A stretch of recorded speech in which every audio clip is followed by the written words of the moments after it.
Mbote lisusu bande ko balandi ato komo abendenge to mesala kokuta na biso na bino contrat signé à Moi Mbula Butu tozawana pona conserver République démocratique du Congo izali mboka na ngai mboka na yo mboka ya biso nyonso tu na ase zoki mwata muke bokola na be mission moko ok tozalaki wana kaka toujours pour la recherche to luka ba vraie information na kati ya mboka na biso Congo. Tolamuki na Kinshasa depuis 4h du matin mukolo ya lelo mbula eko beta tisiko matanga ko tanga kaka Kinshasa na kati ya mai bandaka batu kei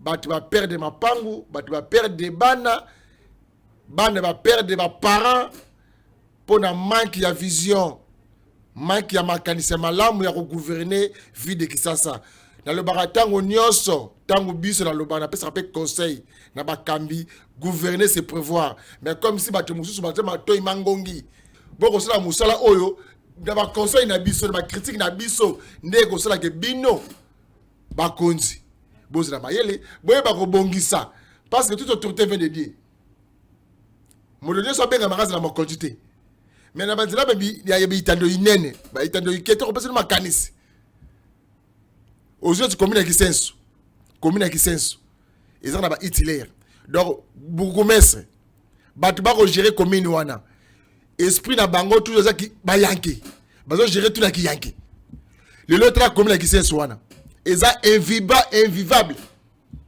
et sécurité paille banzira malonge zalité mala malonge zalaka te kuwa malonge zalaka te population kolela pour nini bozu bourgmestre bon ça c'est ma conseiller communaux besoin la police bon tu wana basé la compétence te ya luka solution les vrais problèmes de la population tant que ça va gouverner ce pouvoir bon tu la pas conseiller beaucoup côté la biso ba ko gérer mboka oyo masoto eli ayango wana bon on a invité na ngai to resola masolo nini ya mes gestion ba entreprise publique à l'état congolais. Na lobaki ake onata banda kunyoso onata ici na koteka. Banda kunyoso tu ya OCPT ici na koteka. Awa to koti dossier ya Kisenge manganèse. Bokolanda na mbaka pasteur le bon awa. Ateli sa kibiso. Bota ba million ngenza kokende. Bioni yo sous silence. Na zale su mukolo malelo. Mna foli parenthèse bo comprendre que Kisasa to lamuki na altitude nini. Na tongo alelo.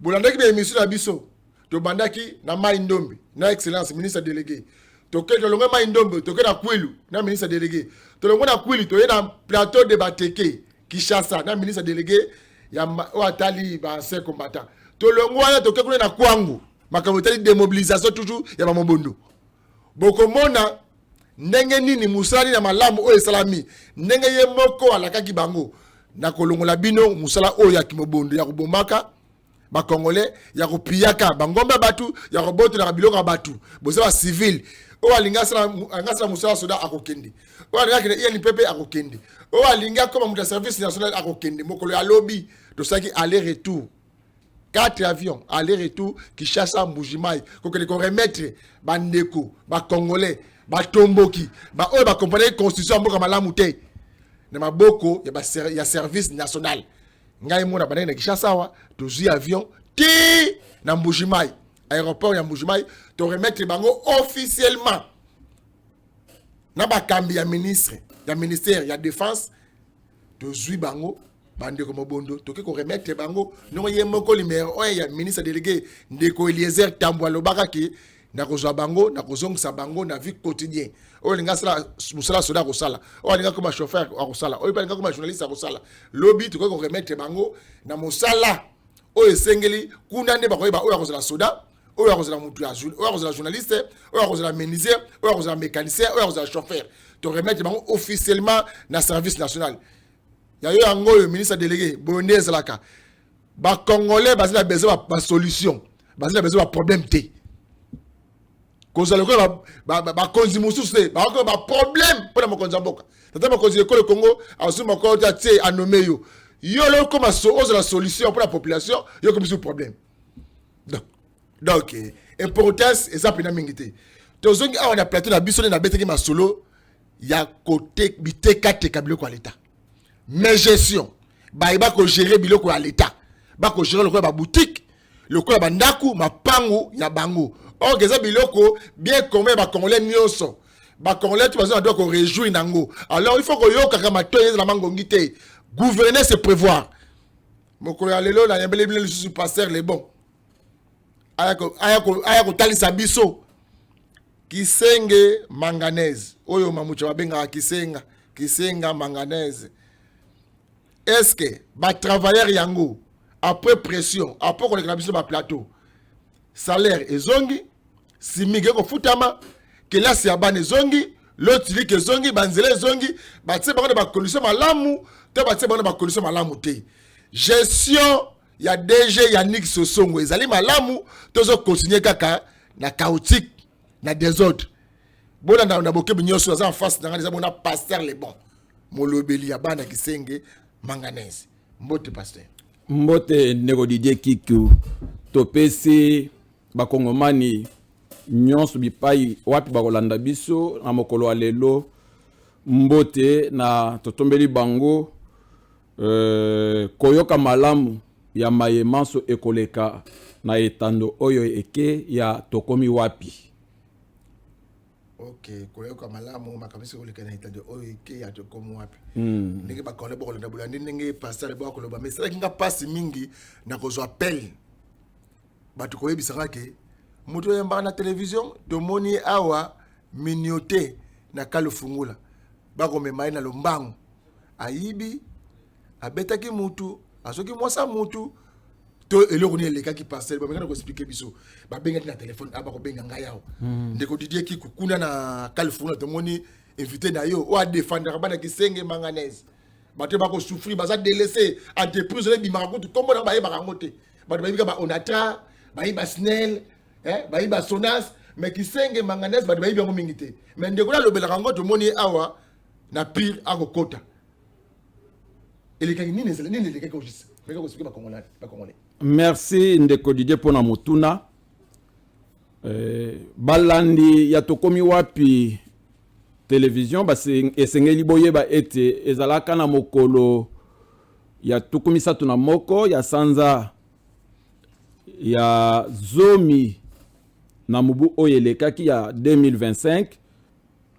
C'était vers 13h nazalaki na rendez-vous moko na Hôtel Pacifique sima ya masolo na bimaki po ete nazwa transport na rond-point Wileri nazonga ndaku nayoka na sima na nga babeleli ngai Messieurs, telema. Na telemi. Bayebisi ngai tozali la police. Na tuni bon. Qu'est-ce que j'ai à faire avec la police de mon pays?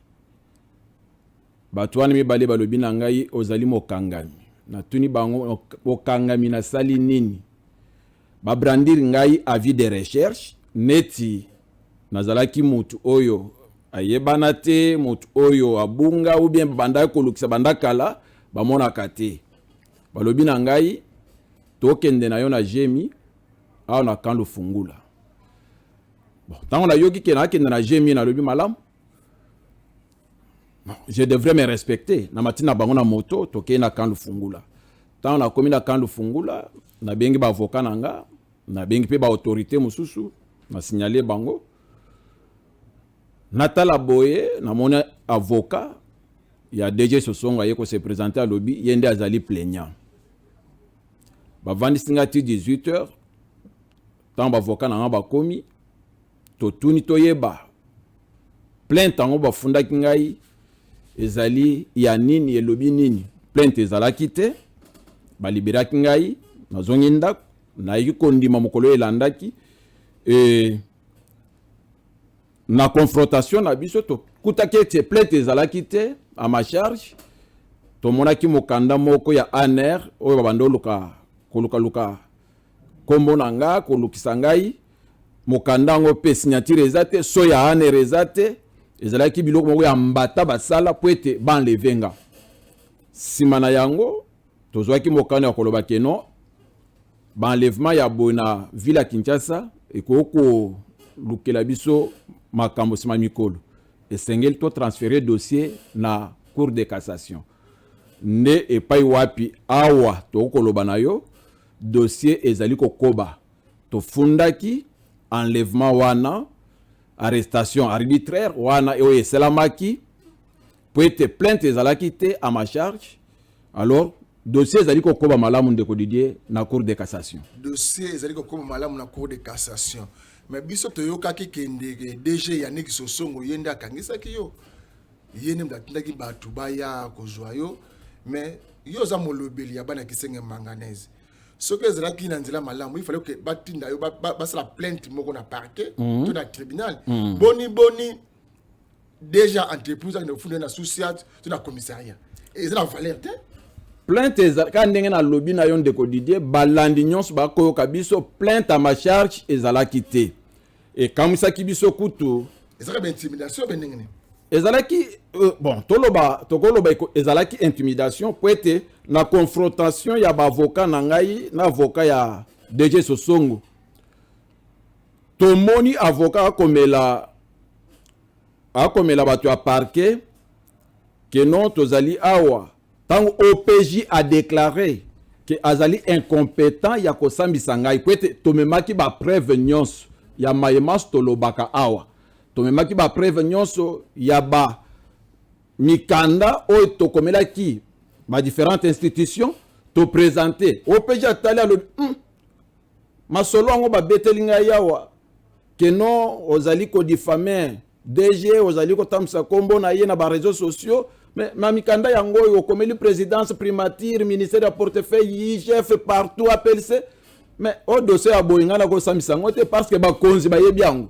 Alors je suis incompétent yako samsa yo awa. Alors si c'est comme ça plainte kutu ezalité nde ba avocat na nga bakamati mokano ya koloba ba transférer dossier na cour de cassation.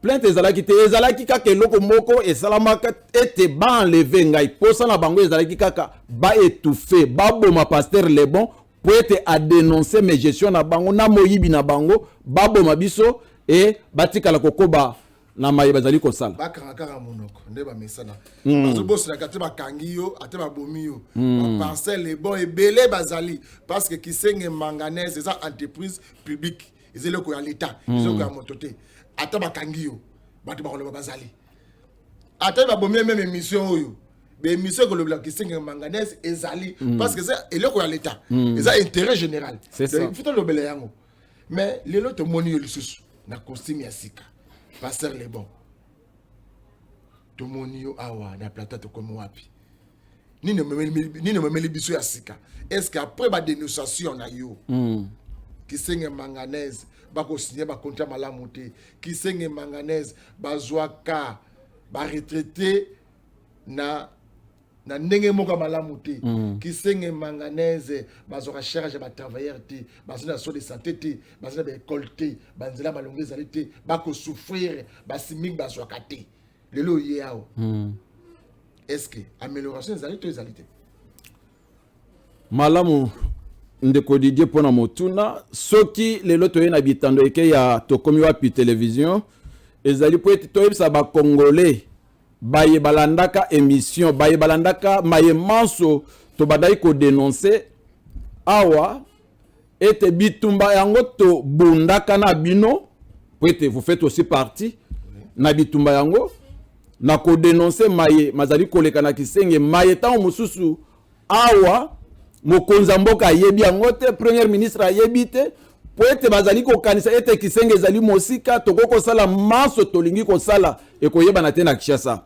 Alors bitumba ngo tobundaki toleki lelo na etando eke ya tokomi wapi télévision po ete toyebisa ba congolais que tobandi ko récolter ba résultat malgré que il reste encore beaucoup à faire mais tobandi ko récolter quand même ba résultat oyo tokoloba ezali positif na ngambo na biso batu to ko bundela vision à tata mokonzi ya mboka ya qualité contre les antivaleurs, qualité contre Moyibi, qualité contre la mauvaise gestion des biens publics. Lelo tokomi ko buka mbuma, tokomi ko récolter ba résultat o tokoyi sa congolais était ezali positif malgré Moyibi ekokoba malgré que beaucoup reste encore à faire. Résultat maintenant ko étaler biso ba ko ba pour be émission de cela qui nini o bouger moi muke kuna na Kisenge manganese. Merci ndeko Didier. Eloko bouger muke ezali nini esengeli ete ba congolais balandi ya émission oyo na baye bazali na Kisenge baye bazali na Lualaba Kasaji Jilolo Kafwangumba Sandoa Kapanga Chilem Jivuma esengeli boye babo retenir ete na communication auto salaki na dénonciation auto salaki etindaka ba élu ba ponami ya territoire ya province ya Lualaba bakende bamona DG Yannick Soso pour être ba statuer sur la crise oyo ezalaki permanent na société commerciale la mière de Kisenge manganese. Tango baponami ya Lualaba bakendaki komona DG résolution moko oyo ebimaki na rencontre na bango ezalaka lokuta oyo DG akosaka bango na koyebisa bango ete Kisenge manganese ezali na misolo te pona ko relancer yango. Kisenge manganese ezali na misolo te po ete tofuta ba retraité baye bazali koboya manganese ebima na site te ou bien ba engin ya ba partenaire ekota na site te. Kisenge ezana mbongo te esengeli ete lokola tokuta na bino boye bino baponami ya Lualaba bokende kosengela biso misolo epatata mokonzi ya mboka. Ndeko Didier na koyebisa yo ete mayemanso tobandaki koloba na yo awa tango mosusu toyebaki te tata mokonzi ya mboka mpe ayokaka yango. Tata mokonzi ya mboka banda kolanda yango po ete natelemelaki aventure wana ya kotindaka baponami ya Lualaba bakende pa tata mokonzi ya mboka bakende kosenga misolo. Na telemelaka yango awa na etando oyo na yebsaka bango ete société ya Kisenge manganese yango moko ezali na misolo, yango moko ezali na capacité ya ko se relancer, yango moko ekoki kofuta banyongo oyo déjà Yannick Sosongo akuti ya plus de 200 mois d'arriéré. Bomeka te kokende pa tata mokonzi ya mboka bokende kotungisa ye mboka ezali na bitumba esika baloka bazwa misolo ya kotinda na armée na biso po ete ebunda to récupérer bisika oyo banguna babotoli bino bokende na masolo ya lokuta e pa tata mokonzi ya mboka po ete bokende bosenga lisusu misolo ya korelancer société wana eza na misolo. Eloko ezangi na société ya Kisenge manganese ezali kaka bonne gestion na baye bazali kokamba société. Misolo ezali po ete ba partenaire bazalaki ba contrat kili basinyaki yango société ezalaki na makoki. Lokola tata mokonzi ya mboka ayokelaka pe biso ayambaka ba député wana te ayamba bango te ndeko Didier. Alors esalake ye moko tata mokonzi ya mboka atinda moko ya batu na ye atindaka mwana mboka ambassadeur itinérant Dani Banza na Kisenge manganese akende asankerir na situation wana ya crise permanente oyo ezalaki na kati ya société. Balandi na biso bakoki kolanda na bilili batala lolenge kani bayambaka mwana mboka Dani Banza na Kisenge manganese. Liboso na ye avant ye akoma ezalaka na moko ya ba député mwana mboka Trésor Chikambi député ya Kasaji na Kisenge manganese ye moko ye pe ayokelaka biso lokola baninga baboyaka kokende ye moko akitaka sur terrain ayokaka maye population ya Kisenge ba travailleurs ba retraité ba yebisaka ye tango Dani Banza komaka population na ba travailleur na ba retraité bazwa memo ba pesa ye maye manso babanda kobika bakomana memo wana kendo pesa tata mokonza mboka ayeba maye tozali kobika wana Kisenge manganese tango DG Sosongo ayoki ke bapesi mwana mboka Dani Banza memo aya kopesa tata mokonza mboka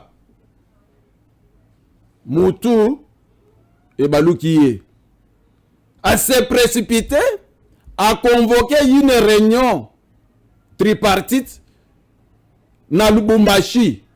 Tango na yebisa ba Congolais ke ba résultat e bande okweya. A convoqué réunion yemoko. Atindi avion na Kisenge manganese, affrété avion et que Kisenge manganese ezui 4 membres ya comité de retraités. Ezui ba syndicaliste. Ba bini ba na Lubumbashi. Ba sale réunion na réunion wana. Nde esika wapi mama na likambo oyo tokolobela lelo ebimaki. Ba résolution oyo ebimaki na réunion tripartite wana basalaka na Lubumbashi ezalaka na de fin décembre ezalaki le 22 décembre 2025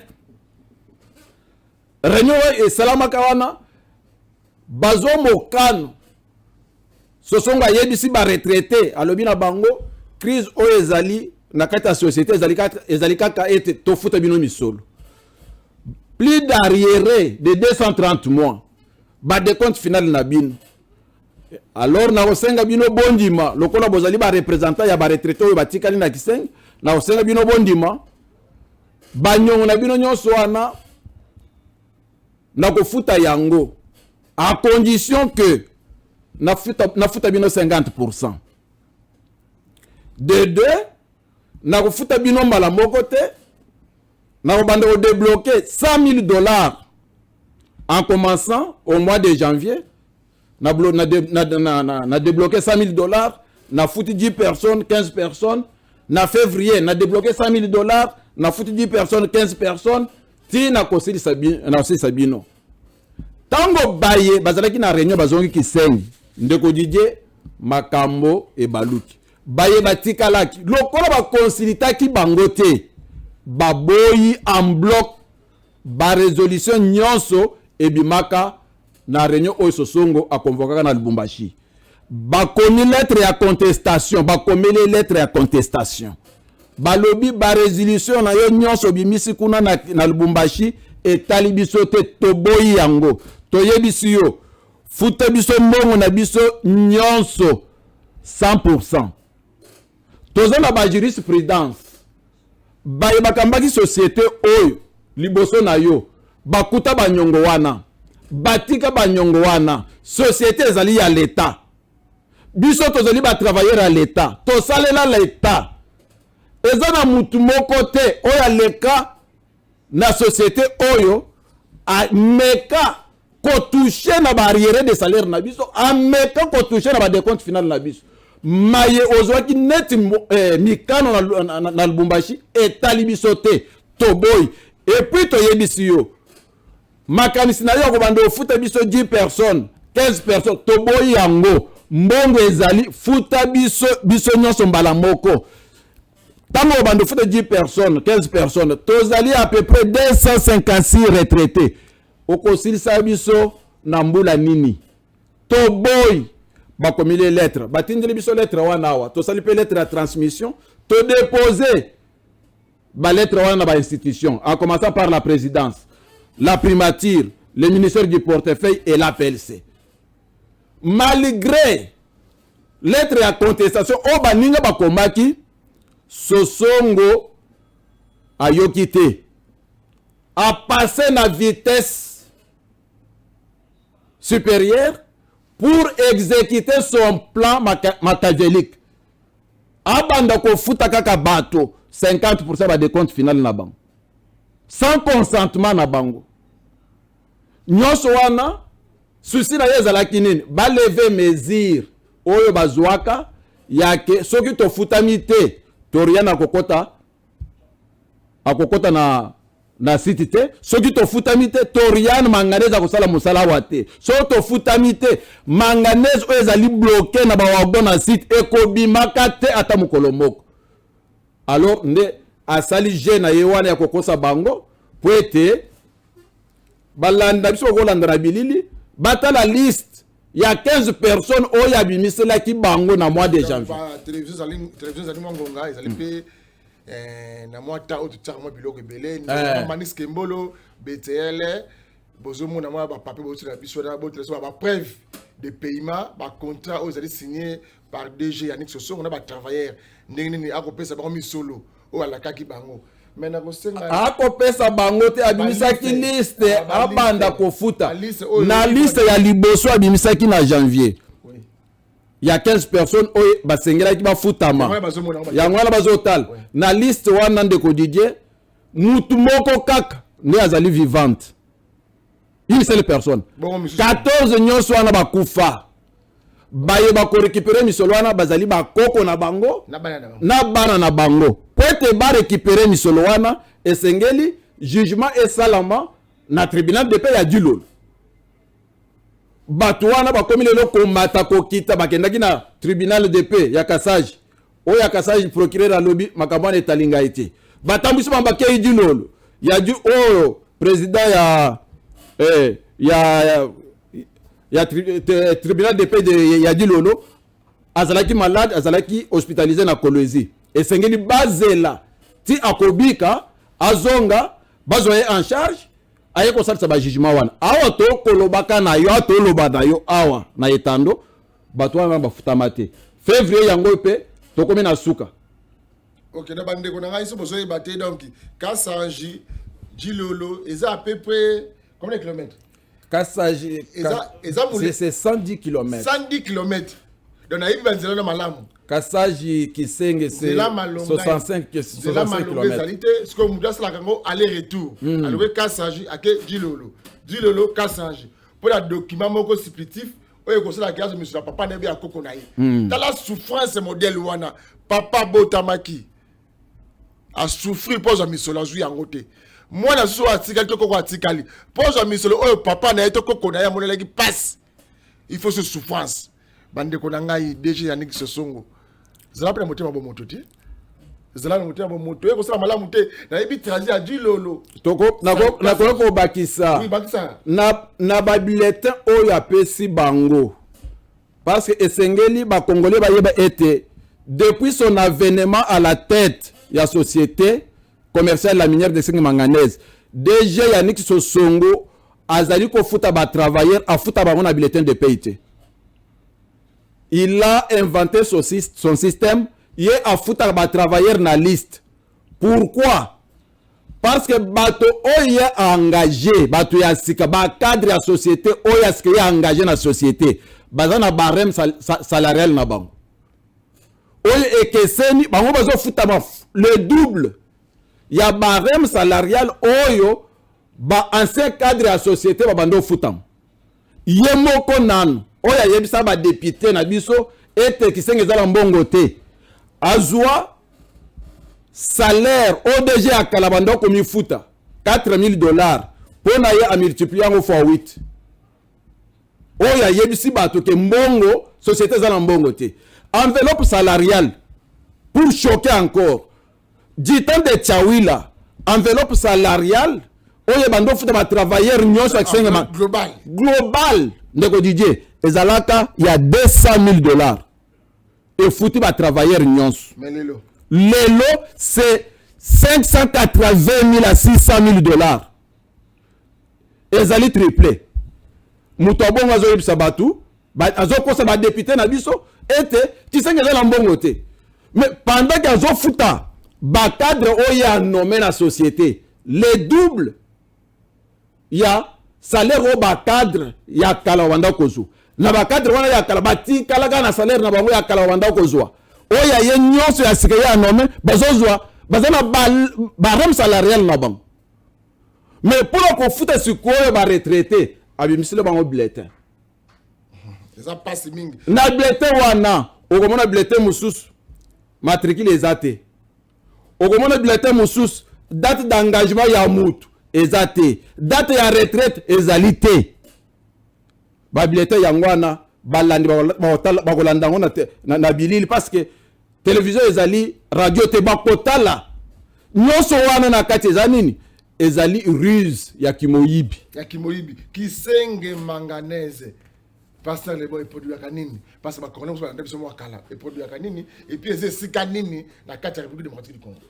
Ndeko dide kisenge manganese pona balandi na biso ezali moko ya entreprise de l'État na mboka na biso. Je peux dire l'unique société oyo ebanda ko produire manganese na kote kaka manganese. Ti na mokolo lelo production ezala lisusu te. Bakomi kote kaka stock ya manganese o ba Belge batika. Manganese ezali moko ya minéraux oyo ezokota na fabrication ya ba batterie électrique. Ezali moko ya minéraux oyo babanda kosala nango ba pile na biso ya kala.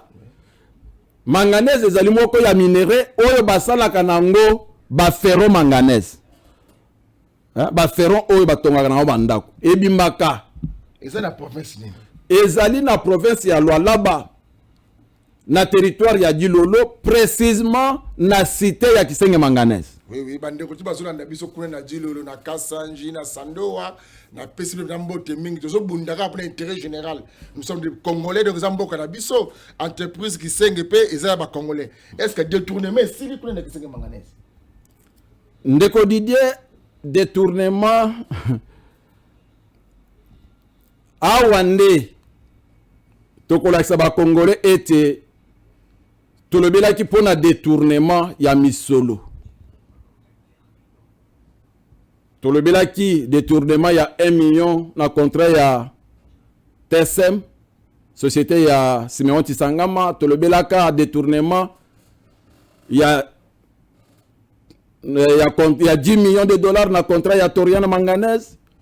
Tolobelaka détournement ya contrat, il y a 2 contrats signés avec des sociétés chinoises où bazali ko exploiter or na province ya Sandoa na basit oyo ezali na territoire ya Sandoa. Na territoire ya Sandoa, oui. Mais basit wana ezali basit appartenant à la société commerciale la minière de Kisenge manganese.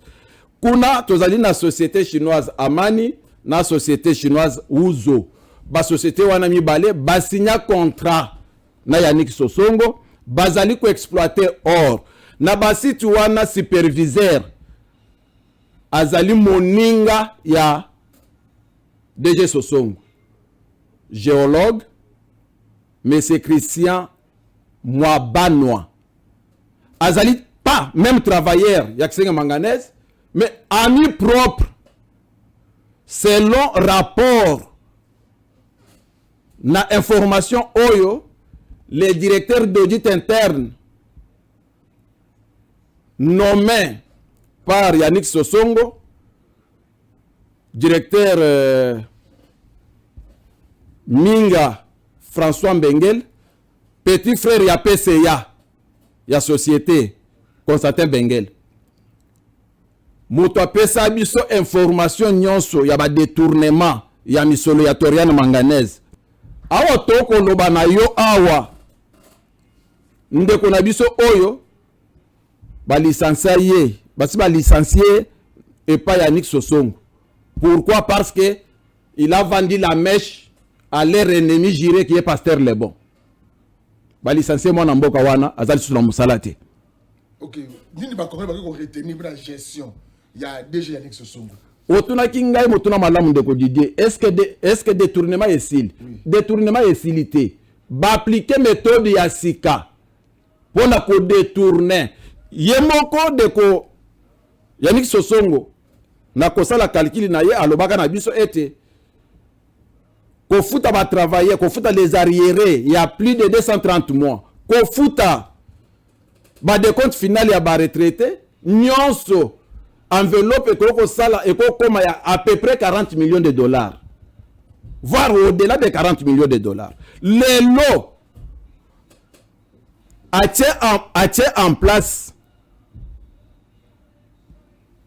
méthode ya kofuta bango ba décompte wana oyo alobaka ke mbongo ya kofuta bino eza te lelo andimi kofuta bango po ete président atindaki Dani Banza sur terrain na méthode na yo oyo appliqué ya kofuta bango 50% mususu yango nde politique asali ya sika po ete adétourner misolo plus de 20 millions de dollars na babulletin oyo balandi bauti kolanda awa yo retraité soki de compte na yana barrière de salaire ezali par exemple à 40 000 dollars bakomeli yo kaka 40 000 dollars na bulletin wana mais na kofuta 40 000 dollars te bafuta 20 000 dollars soki bafuta yo 10 000 bakomeli yo 10 000 dollars mais na kofuta 5 000 dollars ba obligé yo si bafuta yo bafuta yo ba obligé yo o signer na bulletin wana opesi bango bako se justifier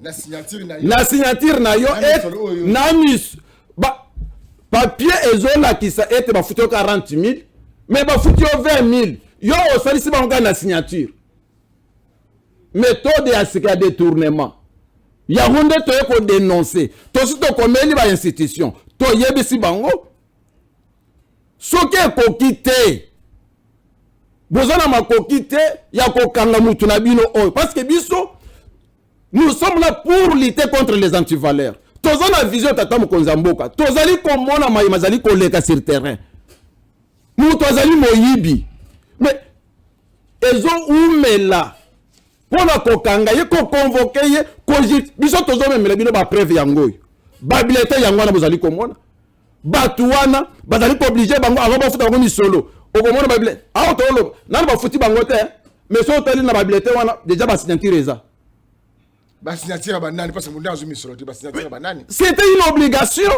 ba obliger bango ba signer ba bulletin mais nani ba toucher misolo te omona ngo wapi lui c'est un mandataire de l'état il est passager comme ses prédécesseurs baye balega bazalaki liboso na bakuta nyongo wana batika nyongo wana batika ba travailleurs wana batika baye bakufa personne n'a osé toucher aux arriérés des salaires et je peux ajouter quelque chose ça ne concerne pas seulement les retraités parce que quand ils touchent aux arriérés des salaires voire même les travailleurs actifs et oyo bazali ko futa ba retraité ça va servir à Yannick Sosongo d'une jurisprudence pour les restes des travailleurs.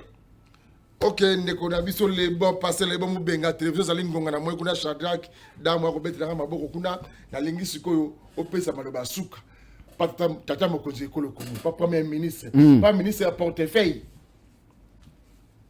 basala nini tope bayoka makambo nini oyo gestion ya DG Yannick Sosongo ezota peuple na danger ezoluka mboka na biso ekena libulu ele etombwama alobaki ana émission na ngai tata mokonzi Congo et ekolo Congo azopesa bato ba fonction pour ba solution ne pour ba problème azopesa bino ba fonction bon memele ba solution palpable o to yoka kuna bato bandoko futa maté 200 mois ayoka pe kuna ke est-ce que 10 mois impayé OK ba problèmeité passer le bon 3 minutes caméra na biso ya mwana OK funda loba sakola parce que soko lobi okufa so po lobi to okufa na okufa kaka sakola kaka oyo ko ya mokili nzambe ngi bata mokili esengeli ete bayeba kokaba biso nos autorités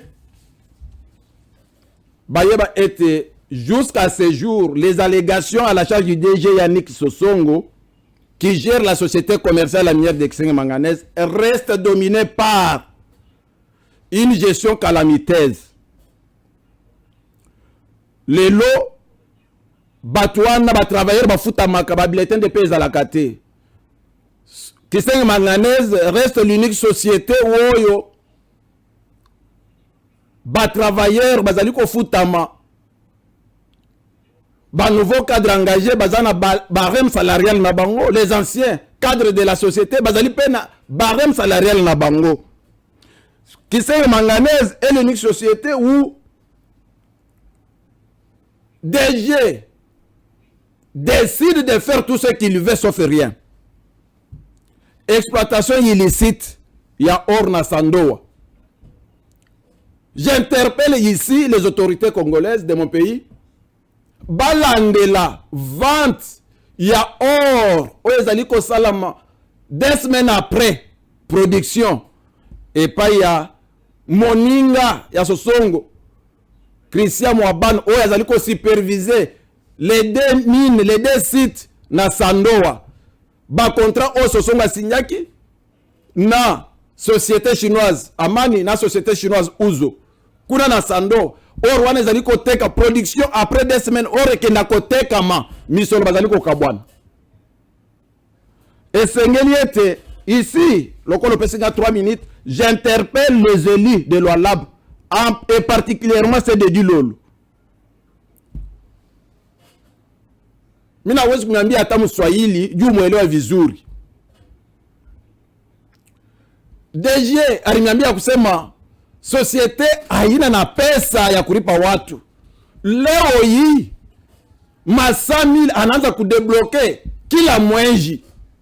Ila pesa inatokea wapi? Anaipata wapi? Wakati hii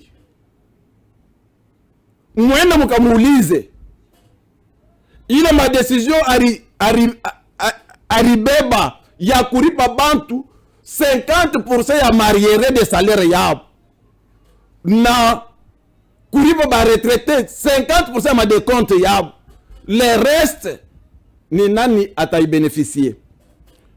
J'interpelle ici le président de la République, madame la première ministre, le père ministre de la fonction publique et ministre du portefeuille. J'interpelle aussi l'IGF parce qu'il m'a dossier pas mes ayeno ikwako. Nous avons déposé ces dossiers, nous avons dénoncé, nous avons déposé et nous continuons à les faire. À Kisenge Manganès, les choses ne marchent pas. Il n'y a que du vol, il n'y a que du détournement. Jusqu'à quand? Plan ya mwisho, iso songo anaweka, anatumikia leo, c'est pour détourner encore plus de 50%, plus de 20 millions de dollars, mariere de salaire ya watu. Bisha kufanyishikaka fasi gani? Et vous allez dire que nous n'avions pas dénoncé. Nous le faisons au risque même de notre vie. Advienne que pourra. Léoï, aujourd'hui, le DG de Torian Manganès est à Kisenge Manganès. Il était hier à Dilolo. Il est allé dédouaner des engins pour amener à Kisenge Manganès. Nous disons non.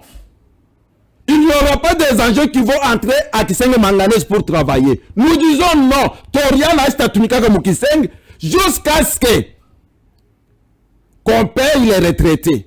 Du fait que il s'est déclaré capable de payer les retraités, qu'il lui paye les retraités. Nous voulons qu'il lui paye les retraités. C'est en ce moment-là que ce partenaire-là va travailler.